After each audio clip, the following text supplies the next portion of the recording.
ನಮಸ್ಕಾರ ಸ್ನೇಹಿತರೆ, ನೀವು ಈಗ ನೋಡುತ್ತಿರುವ ಈ ಅದ್ಭುತ ದೃಶ್ಯವು ಪುರಿಯ ಜಗನ್ನಾಥ ದೇವಾಲಯದ ಪವಿತ್ರ ಧ್ವಜ ಬದಲಾವಣೆಯ ಕ್ಷಣವಾಗಿದೆ.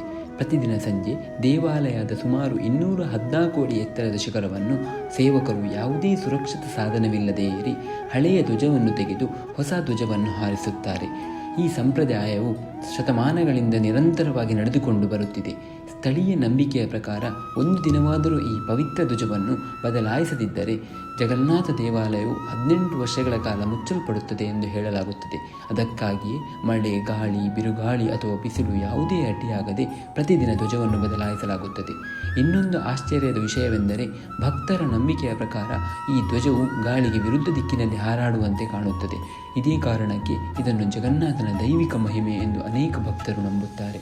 ಗಾಳಿಯಲ್ಲಿ ಹಾರಾಡುವ ಈ ಪವಿತ್ರ ಧ್ವಜವು ಕೇವಲ ಒಂದು ಬಟ್ಟೆಯಲ್ಲ, ಅದು ಲಕ್ಷಾಂತರ ಭಕ್ತರ ನಂಬಿಕೆ, ಭಕ್ತಿ ಮತ್ತು ಶ್ರೀ ಜಗನ್ನಾಥನ ಆಶೀರ್ವಾದದ ಪ್ರತೀಕವಾಗಿದೆ. ಜೈ ಜಗನ್ನಾಥ.